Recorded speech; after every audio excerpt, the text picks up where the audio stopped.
cost of living has us choking.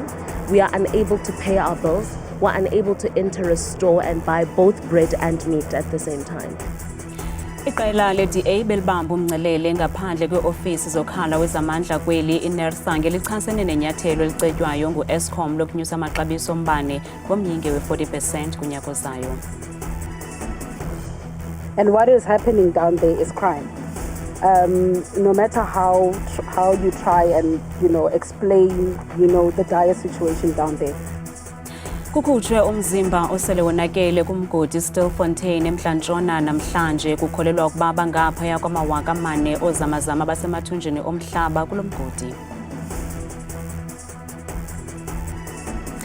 Iqela leBafana Bafana lingene linqawuza kwitumente ye-AFCON yonyaka ozayo eza kubanjelwa eMorocco nangona lisashekelwe imidlalo emibini.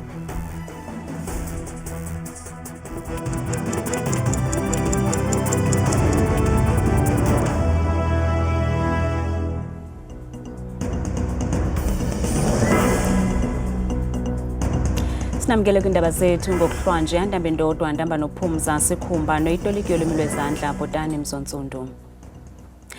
Umbutho we-Democratic Alliance uthi iziko eliphehla umbane u-Eskom lihlawulisa bemibeli ngokusilela kwalo ukulawula ngendlela efanelekileyo. Eli qela likuvakalise oku namhlanje ngethuba linikezela ngoxwebhu lwezikhalazo ngaphandle kumasango kakhala ojongene nezamandla kweli iNERSA ePitoli, nalapho livakalise ukungahambisani kwaphela nesiphakamiso sokunyuswa kwexabiso lombane ngomyinge we-40% kunyaka ozayo. I-DA ibambe umngcelele wokuchasa ikhwelo elenziwe liziko lombane u-Eskom lokunyuswa komrhumo nge-36.1% ngonyaka ozayo ngelithi okukunyuswa akuzinzanga. The cost of living has us choking. We are unable to pay our bills. We're unable to enter a store and buy both bread and meat at the same time. Parents don't know how they're going to pay for their children's school fees. Car owners don't know where they're going to get money for fuel. Bond payments are lapsing, they're coming back, right? And it's a painful reality for many South Africans, where even the middle class is unable to make ends meet. Eli qela lithi lizimisele ukulwa de kubekho izisombululo zamandla ezizinzileyo, ezithembekileyo nezifikelelekayo ezaxhasa uqoqosho kweli lizwe. Amandla! Democrats, for the past 17 years, South Africa has been in the dark. Literally and figuratively. Load shedding has choked our economy, stunted our growth, and left our people powerless. And why? Because Eskom has failed at its one job, to keep the lights on. We have to put households in the position where they don't only want to pay, but where they can pay. If we don't do that, we'll have more illegal connections. We'll have more non-payment. We'll have more deterioration of infrastructure, things going backward. Emfuleni, they are planning now to give Emfuleni more money. You see, the ANC's plan is always to put money where problem is instead of taking care of the root cause of the problem. Putting money is like putting a plaster on an infested sore. You need to rip it, you need to clean it, you need to treat it, and then you begin to heal. Ukhala wezamandla kweli iNERSA ikwamkele oluxwebhu lwezikhalazo kwaye ithi izaqala iphulo likazwelonke lokumamela izikhalazo zoluntu nekulindeleke ukuba luqale ngoMvulo ngomhla we-18 kuNovemba nelizaqala kwiphondo laseNtshona Koloni. Acaca esibhedlela amapolisa amabini kwakunye nelungu lasekuhlaleni Alexander eGauteng kulandela ukudutyulwa indoda ekholelwa ukuba ibiye kuvula ityala ngentseni yanamhlanje okwangoku ukazi unobangela woludubulo. Udutyulo lahlanziselwa umrhanelwa uvulele ngembumbulu emapoliseni esonzakalisa amabini nelungu lasekuhlaleni kwisikhululo samapolisa eAlexandra namhlanje. One sergeant, a 46-year-old sergeant, he then also injured a constable, a 27-year-old constable. They are currently being attended to in hospital. All of them were shot on their shoulders. They are receiving medical attention. They are stable, that's what I can say. And other police officers then chased behind him until they found him 3 blocks away while he was still shooting randomly. and the police in that process, because he was also shooting to their direction, then in ensuring that they capture him and defend themselves, he was fatally wounded. It's an unfortunate incident. We shouldn't have this. And I'm believing that the management of the police will then look into the safety of the CSC and the police stations around, because people sometimes just go to a police station and sit. We don't even know the intention of what is happening. As you can see now, the area is still volatile from the spaza shop the furor that we are still trying to get a solution from. So from now, I think we need to be very careful on what happens, who goes in and who goes out and for what. Ukanti iqumrhu elizimeleyo lophando kwibutho lesipolisi IPID ukutsho liqhuba uphando ngesi siganeko. Liqhubile kwakhona ityala lokubulawa kukaSenzo Meyiwa enkundleni ephakamileyo ePitoli nalapha ingqina lombuso uBrigadier Bongani Gininde behlonywa ngemibuzo ngamagqwetha abarhanelwa. U-Advocate Sipho Ramusipili ubuze ngenkangeleko yenwele nesinxibo somrhanelwa wokuqala kwanokuba akho kusini na amanye amangqina avumelana neengxelo ezibhaliweyo zokokuba umrhanelwa wokuqala nguye owayenxibe ijezi enomnqwazi yaye enenwele eziphothiweyo. Other than Makaleni, and whom we've established now that he's not the person that was in the house, is there any other person that made a statement to the effect that the second intruder wearing a hoodie also had dreadlocks, because the description of dreadlocks from the people in the house only related to the first intruder? But all I can say with certainty is that the people who were in the house only describe the first intruder with dreadlocks, and they don't say the second one had dreadlocks and a hoodie. That's what I can say with certainty. Ukwehlisana kusonyuswana phakathi kukaBrigadier Bongani Gininde kwano-Advocate Sipho Ramusipili kuphathelene nokusebenzisa iinkcukacha zolwazi azifumana kwabanye abantu kaGininde, kunyanzeleke ukuba elingqina lombuso lifunde ingxelo efungelwe yendoda igama lingu-Absalom Zungu ongutata welinye lamangqina ombuso uConstable Sikhumbuzo Zungu. In late 2017, I met Mpekiseni Ntanzi, who is my relative from Homelands in KwaNongoma. I met Mpekiseni in Durban at KwaMashu squatter camp. It was during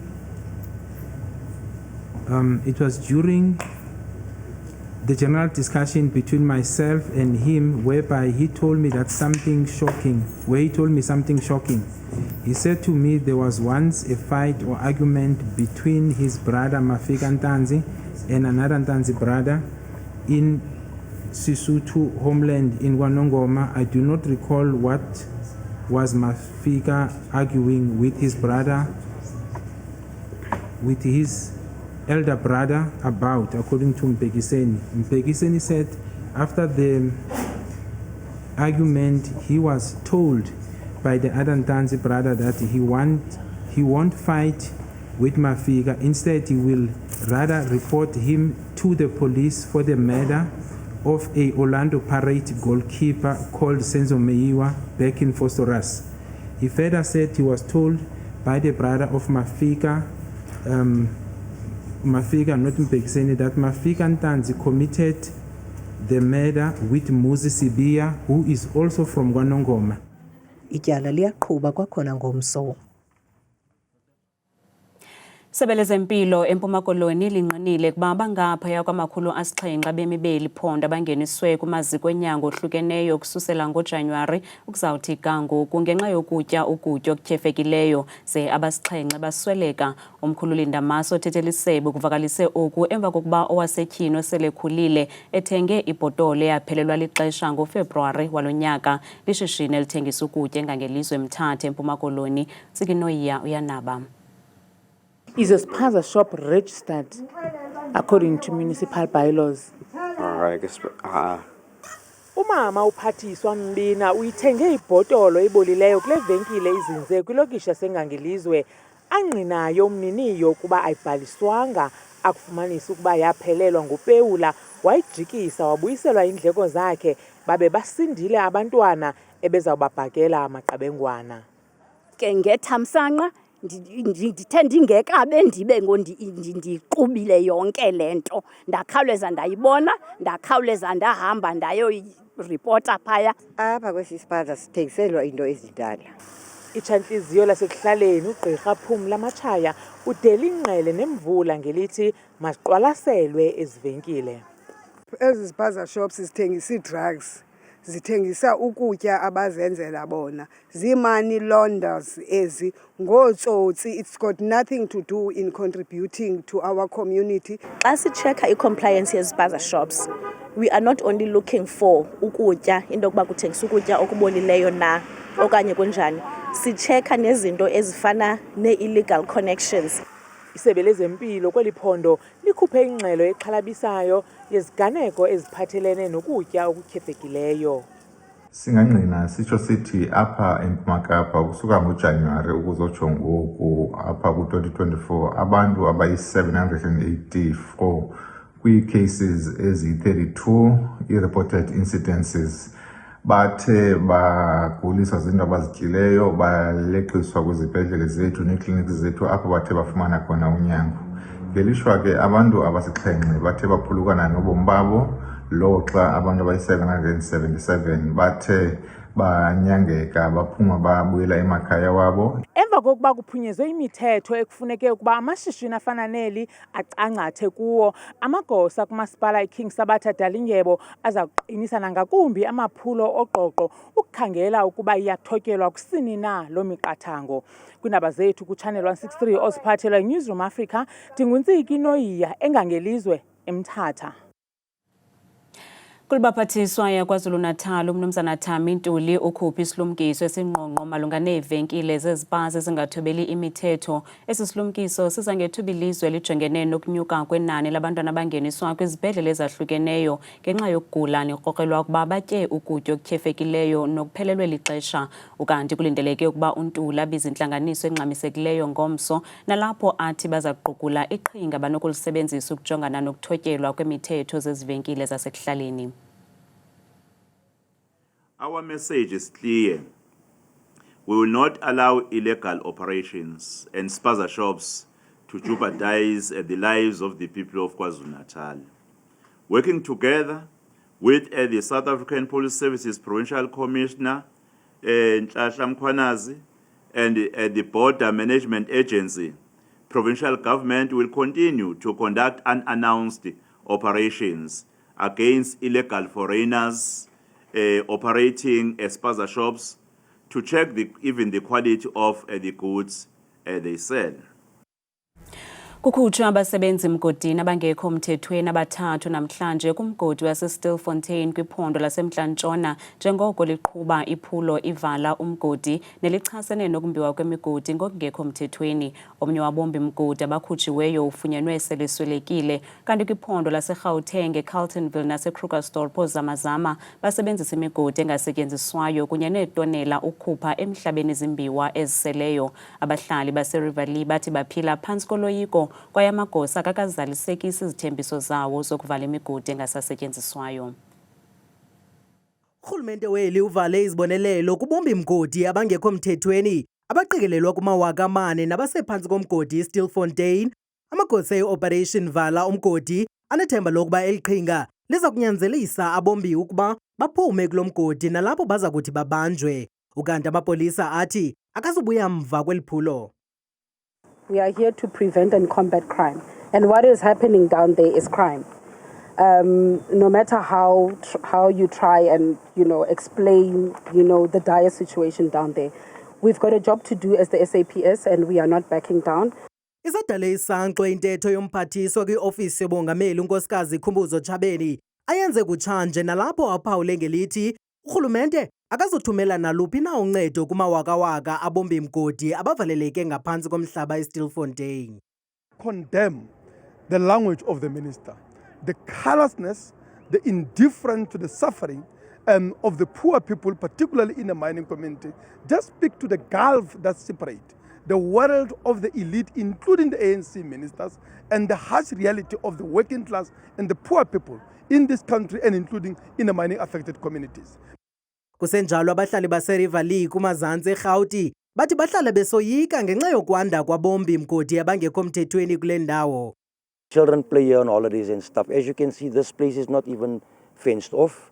This place has no danger signs. There's no signage, anything here to warn anybody off the property. So if a child goes in and something happens to him, children are very curious, you know, especially with school holidays and things coming up. What happens, you understand? Now we have problems like, I'm not pointing fingers, but we have problems like child trafficking and things like that, and a whole lot of outside problems, outside mining issues, you understand, that is linked to mining. Ingxelo zakutshanje zidize ukuba ushishino lwemigodi olusesikweni luphulekene nemali elinganiselwa kwi-7 billion yeerandi ngenxa yokomba ungekho mthethweni.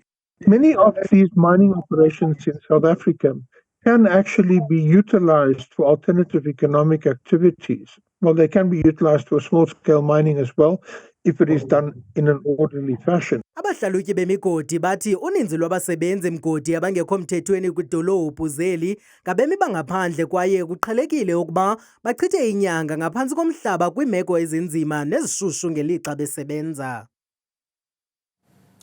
Sebele zekhaya kweli loMzantsi Afrika likhuphe isilumkiso esithi abemi beli abasasebenzisa izazisi eziluhlaza basemngciphekweni wokuphangwa ngonqevu. Ingxelo zakutshanje zithi ezazisi zincwadi zisetyenziswa kakhulu ngootsotsi xa besenza ulwaphulo-mthetho.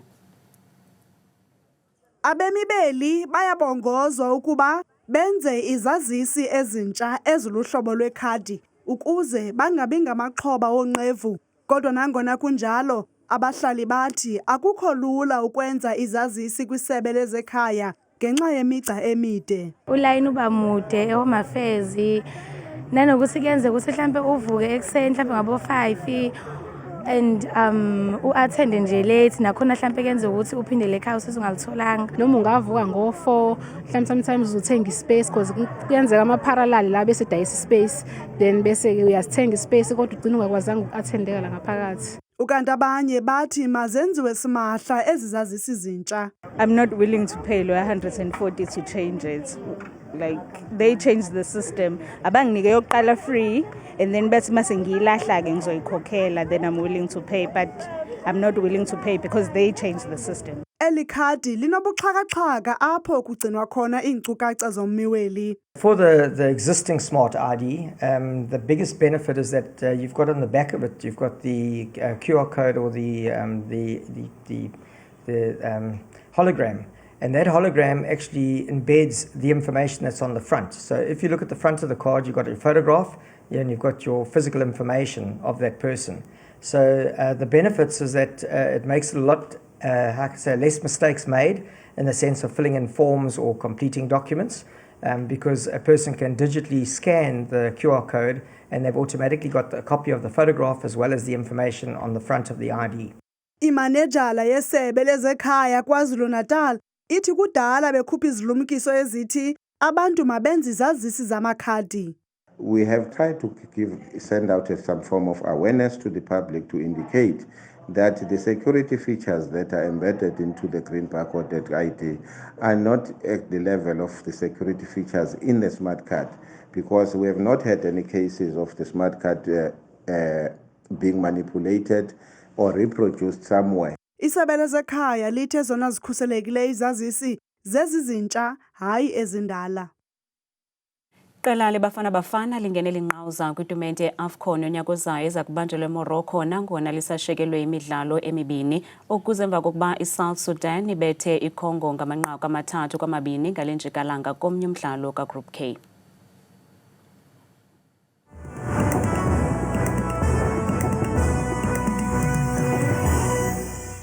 Ndibabe ngasibini kuwe Madikela noNcuthe deskeni yendaba ndiyakubulisa nawe mbukeli wami ekhaya ndikwamkele bethuna kwiqonga lam qonga elikhulu ke elo lele Muslim nangegama ndikuthabile makaphela ndingumamthembu mvanje nansi bethuna imozulu siye sivule kaloku mbukeli ekhaya sawuphawula ke zamvanje iziganeko kaloku kuMzantsi Afrika kuphela ngamandla futhi kwimpuma apha eMzantsi siyabona noko pha kompumalanga futhi lo mmeko isemaqonga ekuseni futhi imvula zingabanga kwaphela phaya emelo phaya umzekelo futhi bevuka kaloku ngelo 10 baqhube nosuku lwabo ngendudumo ngamashumi 2 nje nje azakhathwe sihlanu kanti ke amaqondo wakho phansi naphezulu lokuqala nqa kaloku bethu niphondo kuseMpuma Koloni njengapha kumbindi kwalapho nentshona kwakhona phaya kohafu futhi ekseni futhi lelashumi linanye kuye kuxwengeke kuthile kamnandi futhi liphume nelanga phaya ngamashumi 3 abe nesine nathi kwakhona bethu kaloku imozulu phaya ephondweni laseFree State kaloku likumbindi kwakhona phe Mzansi njengapha kuncame lapho ko Welcome futhi sezondudungu nezemvula kwasekuseni phaya ngelashumi nje likhathwe kaloku sesosihlanu kanti imbukele ekhaya nansi bethuna imozulu phaya ephondweni lasentshona koloni ngomso kuyimpuma phana amazantsi futhi uthoni kwasekuseni futhi qaba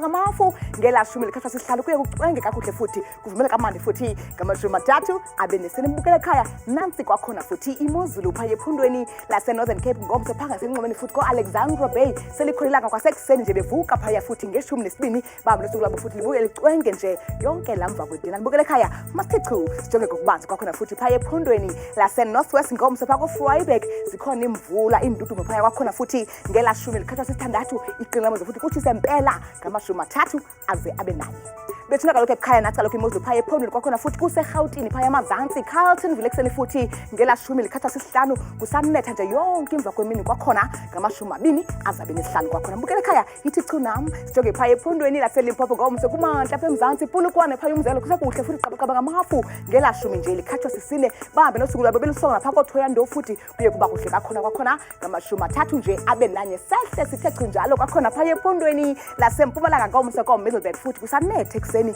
nentshizane kwakhona zemvula pha nendudumo ko-25 degrees kusekuthi napha imalahleni futhi yonke imva kwembukele ekhaya okugqibela nqa KwaZulu Natal ngomso emva kwemini Newcastle phaya ekseni futhi kusaduduma kuyabanda kuyanetha futhi ngelashumi kanti kokugqibela futhi Kokstad kuyabanda ekseni futhi ngo-10 kanti bayivala imini yabo ko-28 mna ndikuthanda kangaka xesha lemyoli